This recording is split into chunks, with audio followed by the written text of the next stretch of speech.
Well, hey there, folks. Welcome to the Roundup. We are a Cowboy State Daily podcast, and we focus on really interesting people that have had an impact in the Cowboy State.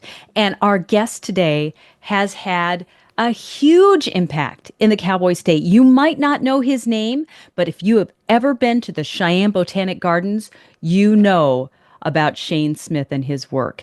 And that is what we're going to focus on today is Shane Smith and the work that he has done to raise the visibility, to raise the accessibility of organic, of horticulture, of growing things in the Cowboy State. So I'm so pleased to welcome to the Roundup Shane Smith. Hello, Shane. How are Oh, you this fine day?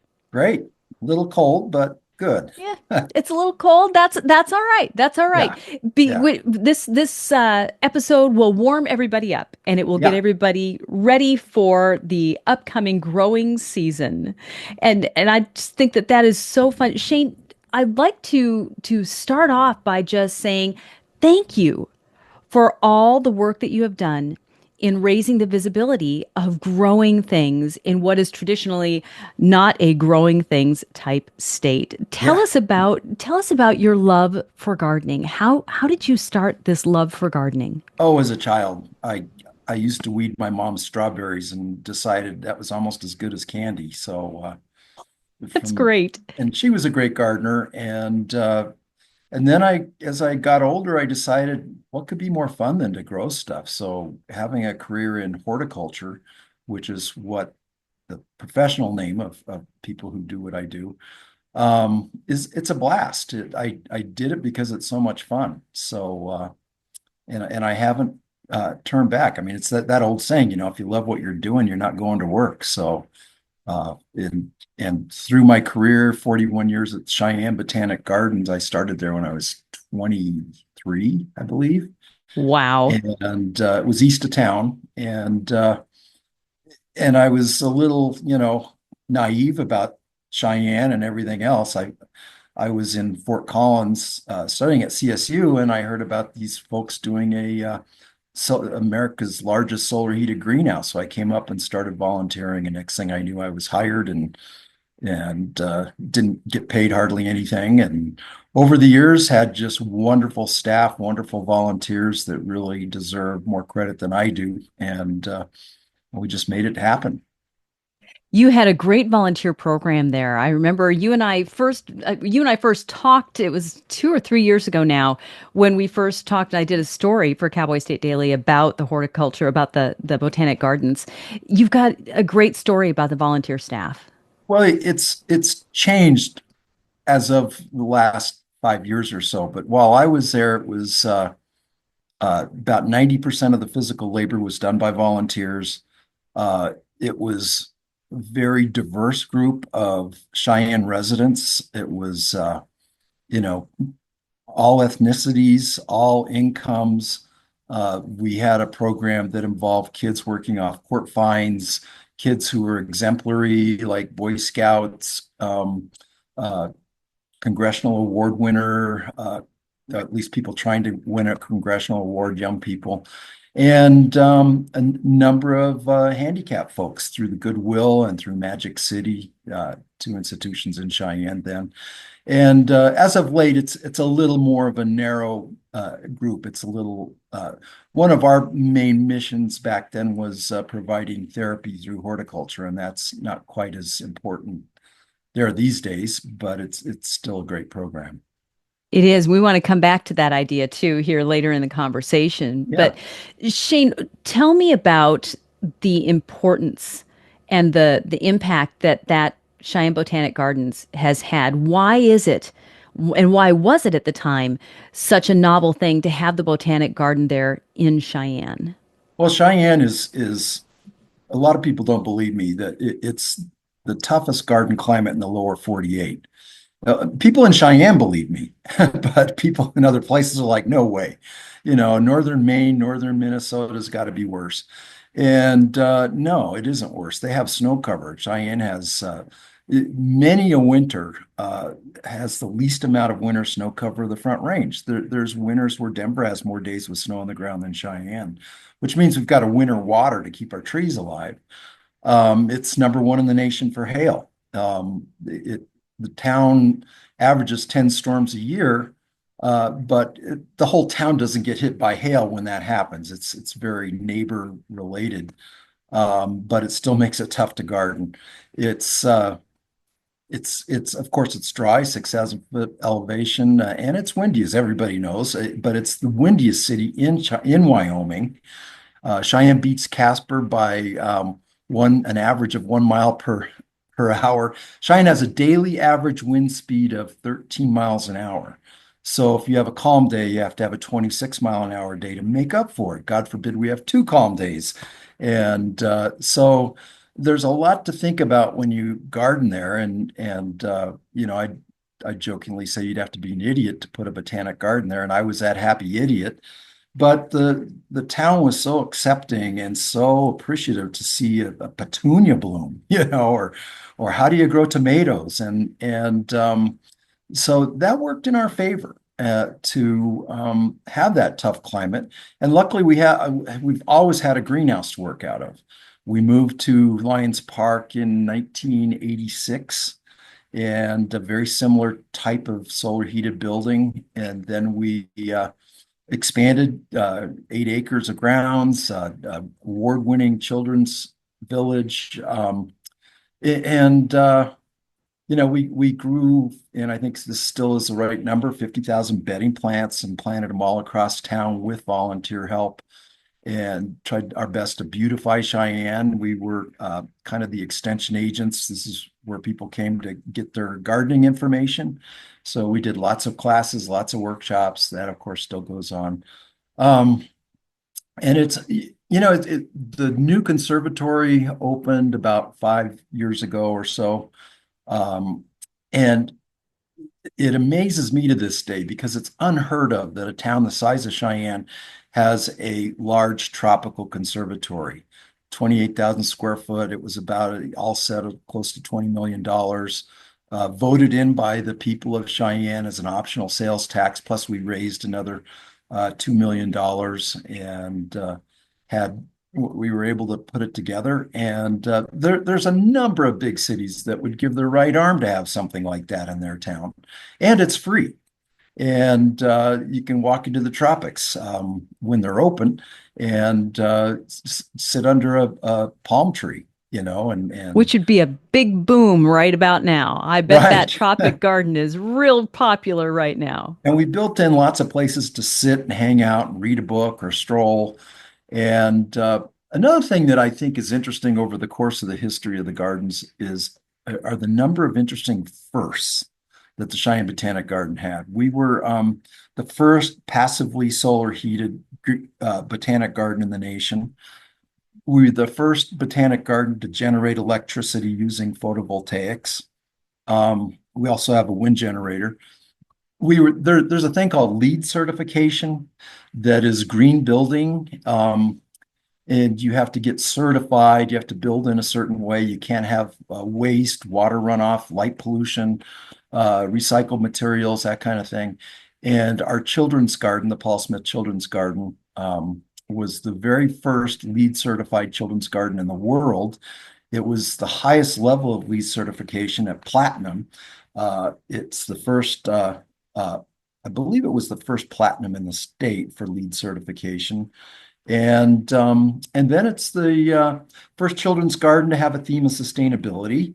The sustainability past, present, and future. So we show how farmer's windmill works next to a solar powered pumping system from underground. And then we are the first, I'm pretty sure the only botanic garden in the world to have a Navy submarine periscope, which is located in I the thought that was conservatory. so cool. Yeah. Yes. It's worth visiting So just to see that, right? yeah, yeah. And so anyway, it's the kind of thing that probably should never have happened, but it did anyway. And it did because of the can-do attitude of the people of Cheyenne, the volunteers, staff. And it's kind of like I see similarities to Frontier Days. Frontier Days, why Cheyenne? You'd think it would be in a big city. But it's not. Cheyenne did it and made it happen, and they did it with volunteers too. And so it's just kind of the can-do attitude that occurs in Wyoming. So it's It something really is I'll be proud it's of. a, it's a tribute to the people of Cheyenne Yeah. that all of these things have been able to happen, and it's a tribute to you, obviously, in so many ways. This is your life-defining work. Yeah, it was. Yeah. I mean, I did and do other things. I Yes. have done national consulting. I've done some international work. I worked for orphanages in Venezuela before Venezuela got kind of scary. I'd love to go back, but I don't think I'd make it home again. And Mexico, I worked in high altitude villages, working with kids with school gardens and teaching them how to do garden techniques. And then I also write books on greenhouse gardening for the homeowner. One is still out there in print and it actually still sells quite well. And I've lectured in about 28 states and consulted with all kinds of programs. So I've had a lot of fun, and I still am having fun. Absolutely. You retired in 2019 from the Botanic Gardens, Yeah, but you said something just a minute ago about high altitude gardening. right. And you are doing that now. I'm When still you high altitude. retired, yeah, you're at high altitude. When you left the Botanic Gardens, you have gone on to a different part of the Rocky Mountains, but Yeah, you're doing really great work where you're at now. Tell us where you're at and what you're doing. we live in a town called Paonia, uh, Paonia, and it's a small little town in about an hour south and east of Grand Junction, an hour from Montrose. It's nestled in a valley, and this valley is famous for having the most uh, organic organic gardening farms in the Rocky Mountain area. So we have orchards, we have just all kinds of local meat, local grains. There's a bakery that's encouraged farmers around here to grow their own wheat, heirloom wheat varieties, things like that. And so if you like to garden and eat, it's great around here. There's about 29, 30 vineyards around here. And Yeah, it's got a very interesting cultural diversity that I kind of decided that after 41 years in one of the toughest garden climates in the lower 48, I'd go to Western Colorado and found one of the best garden climates. And I'm still we have a lot that all set is close to a half an acre. So I'm happily building Paonia Botanic Gardens here on our private land with all kinds of different gardens and fruit trees and varieties and so it's been a lot of fun. I'm also involved in a local radio station doing some work related to gardening, and it's a 5 day a week, very short program that I produce. And I do a lot of free consulting in the valley to more smaller growers. And so it's kind of fun to be able to give back like that. Shane, what is it about the climate there in Western Colorado that can't be reproduced here in Wyoming? What's the difference? Is it Yeah, just the that's a great altitude? Is it question. is it the latitude? What is it? You can, even in Cheyenne, you can grow all kinds of fruit trees, but they hardly ever set fruit. They survive the winter, but they don't set fruit. And what it comes down to is there's other minor things that are important, but it comes down to dependable springs. So that it's anybody who lives in Wyoming, especially Cheyenne, knows that we can have a spring that can last a week sometimes, or we can go into full-blown spring and then a Mother's Day blizzard and below zero and things like that. And that's what makes it hard for the trees to set fruit. The flowers get hit, and when the flowers get hit by frost, there's no fruit. Now that's not every year. Every once in a while, you'll get a nice crop of certain fruits, and there are some recommended fruits for Wyoming that, as a result of some of the early work done by the High Plains Horticultural Research, which is now known as the High Plains Arboretum, and but that's really a lot of it. We're not much different altitude than Cheyenne. Uh, the temperatures are a little colder as you go further north, of course. But and Western Colorado, at least for me, is very much like being in Wyoming in terms of it's not real populated. It's nothing like the Front Range. Very similar type of folks that you find in Wyoming. Lots of agriculture like in Wyoming, although it's both ranching and horticultural crops, and because we can do it here, so that works out. I find it so interesting that you have really stayed within the things that you love, even after retirement. You've got a certification or you're an expert in something called horticultural therapy. Do I have that right? Right. Yeah, What is that? It sounds fascinating and it sounds like it'd be something that would be beneficial for everybody. yeah, well, it is. I mean, every time anybody walks into a garden, they feel good. When you garden, you feel good. Um, to get to the roots of it, a No pun wonderful. intended. Yeah, right. There's a poet who's also a farmer by the name of Wendell Berry, who's written a number of wonderful books. And he talks about, it really opened my eyes. He talks about how farming and gardening bring meaningfulness back to your body. He laments how we often treat our bodies like a pet. We take it out for a walk or a run. We take it to get a workout. We have to do our exercises. But after all that, what do we have to show for that burning of calories and sweat and muscle? Where gardening is great exercise. And when you're done, you end up with stuff. You end up with food and flowers, and it makes you feel good. And so horticultural therapy is actually something you can get a degree in and at a few different colleges. And you can also get certifications through some independent programs. For one is the Horticultural Therapy Institute out of Denver, and these people with degrees in that want to practice it end up at nursing homes, VA hospitals, running community gardens, working at botanic gardens. It's not a very well-known thing, but it's there's research that shows it lowers blood pressure, gives people self-esteem. It adapts too. It adapts to all kinds of disabilities, whether it's mental or physical. There's something you can do with a garden. We had 95-year-old volunteers cleaning house plants once a week, sitting in a chair in our coffee break room, and they were having a blast. And we've just seen all kinds of different levels you can adapt horticultural therapy to. You walk in and a plant's wilty, you water it. By the time it's time to go home, the plant looks great again. You've saved a plant. So there's and things you can work on with it. Planting, lifting, harvesting, bringing home salads, things like that. So it's a great career that if people have any interest in horticulture.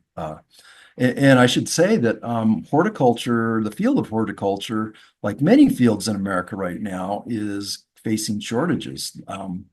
Just not enough people are going into that field thinking it doesn't pay good. You're just going to mow lawns or something like that. Where the reality is, there are lots of great paying, very rewarding jobs that can be at botanic gardens or garden centers or landscaping, landscape architecture. I mean, there's just all kinds of things you can do with it. And I And it's can't all imagine good a for more your fun soul. career. Yeah. And it's all good for your soul. Right, right. It lifts you up.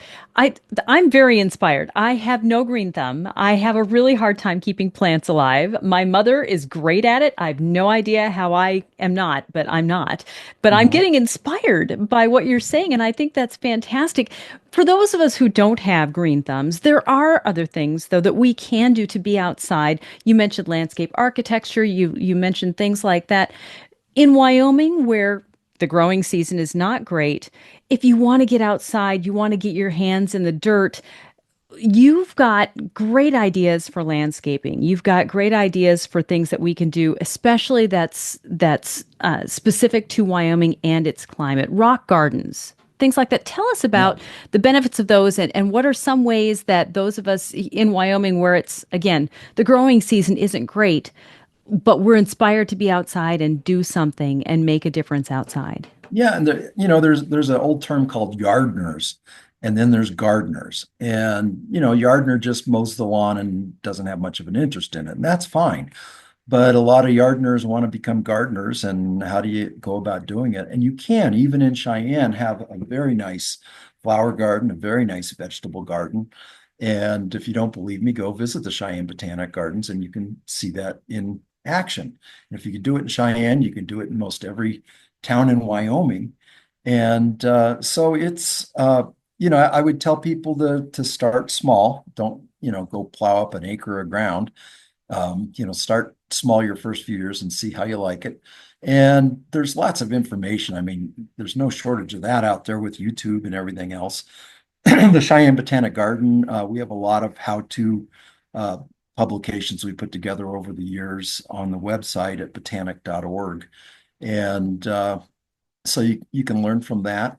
Um, a lot of basic stuff. If you want to start your own seeds, we're coming to that point in time where, March is a great time to start all kinds of plants and save money at the garden center. And so, you gather up your seed catalogs and you want to look for short season. When it comes to vegetables, you want short season plants, and you look at the seed packet and you see days to harvest.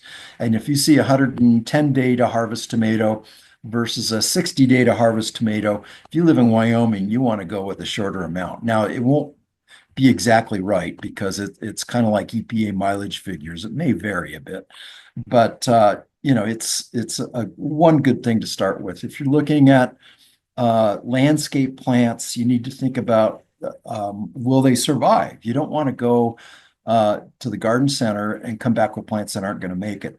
And I hate to say it, but so many of our big box stores, this is a big problem in Wyoming, they will bring in the same pallet of plants that they send to Oklahoma or Michigan. And they don't realize that they're sending stuff that's not going to make it for, it might live a year or two. So before you go shopping, make sure you know what zone you live in. The USDA has a zone chart, and it's different depending on where you live in Wyoming, and it's mostly based on temperature. They're not taking into account wind and hail and things like that. But Cheyenne is at, for instance, zone 5. I think Casper might be close to that too. So you don't want to, the higher the number, the more south you need to be. The smaller, so you can grow anything from zone 1 to zone 5 in Cheyenne. There's always exceptions. So, and you might also be, call the Botanic Gardens, go on the website, look and see what the recommended trees are. We have Cheyenne has a great urban forestry department. They can help you out with tree selection. And when it comes to landscaping, trees are the big thing. And people get sticker shock. I do when you go to a nursery and see what a tree costs, fully potted up, ready to go. And I tell people a couple things. One is you don't need to buy a gigantic potted tree. Get a smaller one. And in about 3 years, you won't be able to tell the difference between the one you spent a lot of money on or the one that was in a smaller pot. Got to So be in it for the long haul. yeah, right. And another thing that, and research is very recently bearing this out, and that is that bare root trees are way, way cheaper than potted trees. And very few nurseries, sadly, can sell bare root trees. I mean, they can, but it's just harder for them. And Some what do. is it? What's an example of a bare root A tree? bare root tree has no soil around it. So it's been stored with some moist peat moss and a cool room. And or you do mail order, it arrives in a box wrapped in plastic with moist sawdust or peat moss around the roots. When it arrives, you try to get it in the ground within a day or two. And it is a fraction of the price of a potted tree. And it will grow every bit as big and fast as a potted tree. In fact, there's some research showing that it grows better than a tree that you buy that's in a pot with soil around it. I hope So people are taking notes right now because this is great information for yeah, anybody who is looking to do some landscaping or just feel the need to I feel like I want to grow something. yeah. And if you can't find a nursery that has bare root trees, and now's a good time to be shopping. You don't want them to arrive now, of course. And usually you can tell them what date you want it to arrive. But yeah, they sell out a lot. But virtually any tree you have an interest in, you can order bare root. And in fact, there's a movement afoot among horticulturists that not all are in agreement. I am, though. They would tell you wash all the soil off the tree roots before you plant it in the hole. That's a thing called root washing. And they're finding that the roots establish much quicker when you knock the soil off, not knock it off, you don't want to hurt the roots. And the reason for that is the roots do not want to leave that nice, sweet, chocolatey soil of the potting soil in the pot. And so if you rinse a lot of that potting soil off and then plant it, the roots are much quicker to say, hey, there's nothing here. Let's get out of here and go find what we need. Where if it's in this nice uh, potting soil, the roots are just going to, let's just circle around and think about leaving. It's pretty nice here. So they can almost become pot bound in the ground.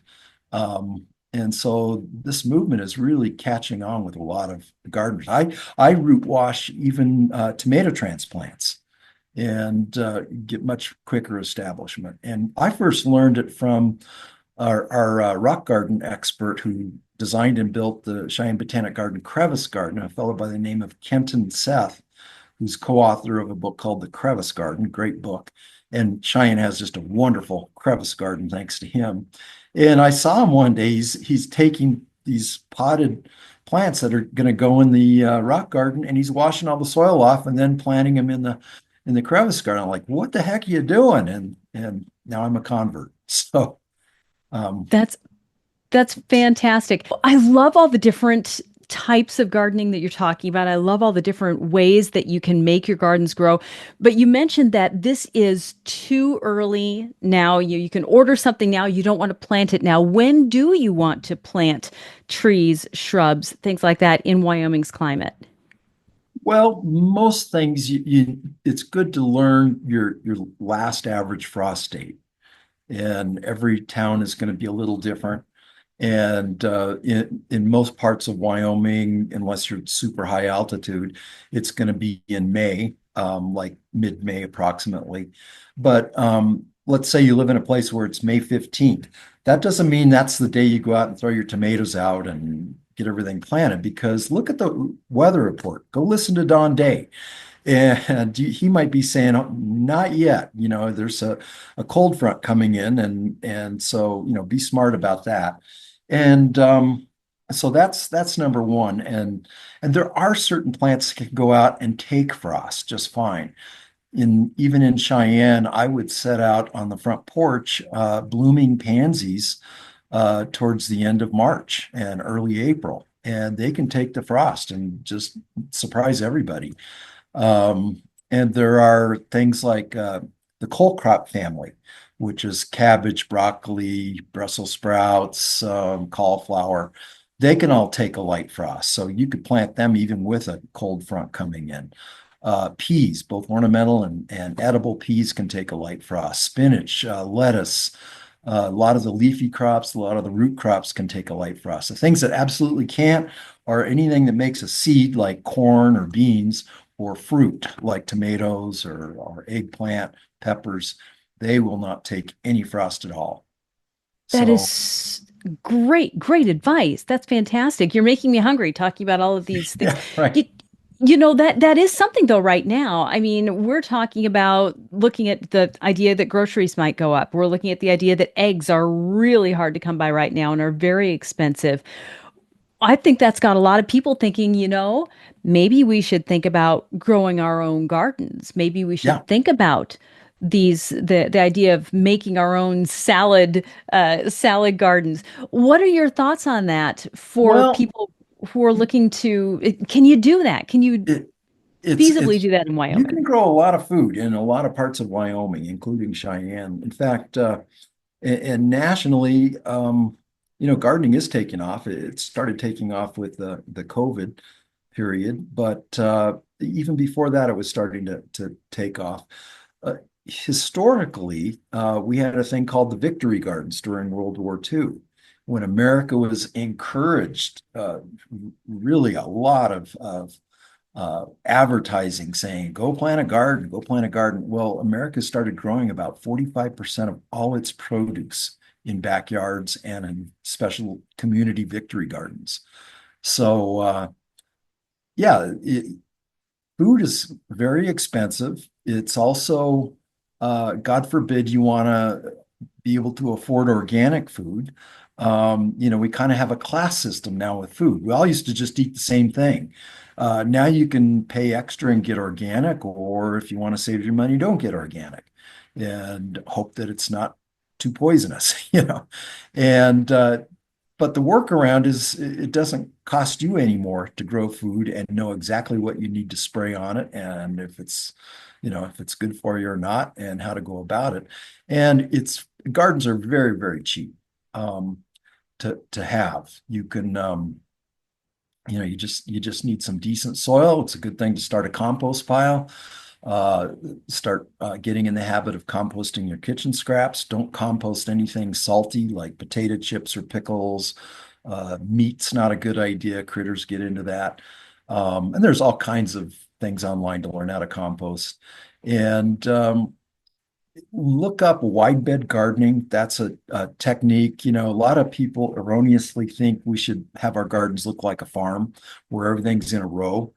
And you end up having to walk up and down every row to weed and you trample your soil. Where wide bed gardening is a 3 foot wide bed that you never step in, you reach across and work in it. And it can be a raised bed or it can just be 3 feet wide on the ground. And you get much better yields doing that, much healthier soil. And yeah, and then you just, many things you can start direct from seed. Most of your leafy crops and root crops. Really, the main thing to start is transplants or your fruiting plants, um, like the tomatoes and peppers and that kind of thing. You can direct sow corn, of course. And I would encourage people to get a number of seed catalogs, but there's also regional seed companies that have done a lot of work to try to figure out what will grow in short seasons. There's a couple here in Colorado, three that I can think of. I don't know of any seed companies doing vegetables in Wyoming. If there are, that'd be great. But one is called Miss Penn's Garden Seeds, Penn. She's been selecting for high altitude, specializes in tomatoes, but she has all kinds of other things. There's a high desert seed company doing a very similar thing. They're located here in Paonia, Colorado. There's in Carbondale, Colorado, Wild Mountain Seed Company. And, they're finding that if they start with a tomato variety that's pretty good for short seasons and they grow it year and year and save the seed every year, that it gets even better for high altitude areas and short seasons. It doesn't get worse and it doesn't stay the same. These seeds get better. So that's a good place to start.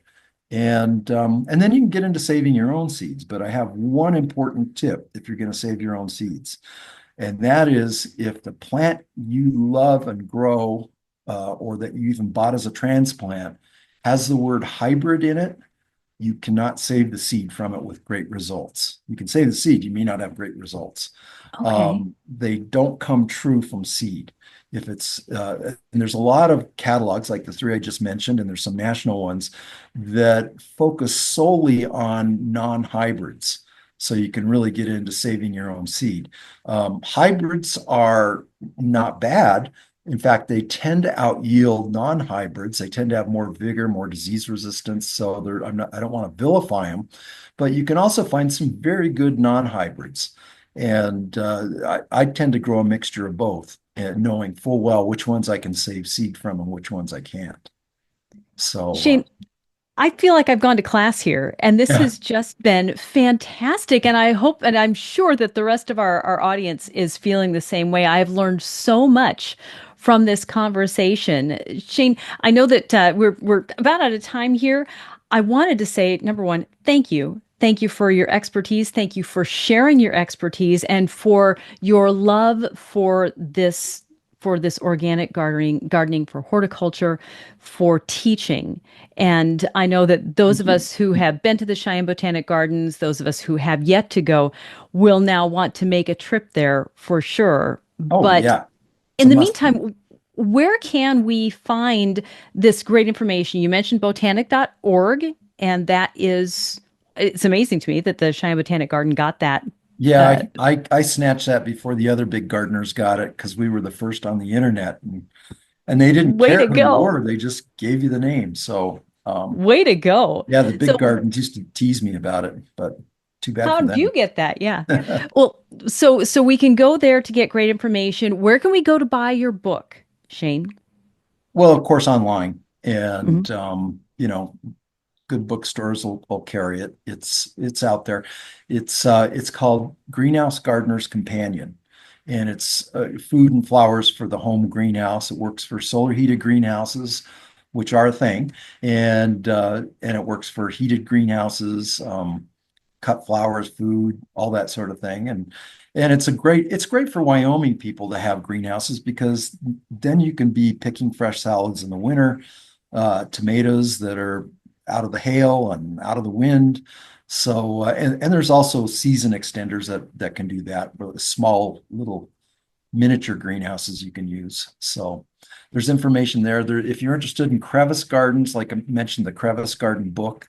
And I also want to mention that in this coming June, the National Rock Garden Society is having their annual conference at the Cheyenne Botanic Gardens. And there'll be a lot of talks on rock garden, crevice gardens. And they're excited to come to Wyoming because Wyoming has so many great native plants that do so well in rock gardens. So they're going to be touring around the state as well as meeting at the Cheyenne Botanic Gardens. So go to the Cheyenne Botanic Garden website. I think there's information there, or National American Rock Garden Society website, and there's information there. I think it's a limited sign up. So if you have an interest, don't hesitate. Very good. Shane, thank you for your time today. This has been a fascinating conversation Oh, my pleasure. It's always fun. and it's great to talk to you. Folks, thank you for tuning in today. Thanks for being a part of our conversation with noted horticulturist Shane Smith, who's the founder of the Cheyenne Botanic Garden. Please look his work up and visit the Botanic Garden if you're there in Cheyenne and make that trip. I know I will be. So thank you, Shane. Thank you, folks. Have a wonderful week. Join us next week. We'll have another great guest.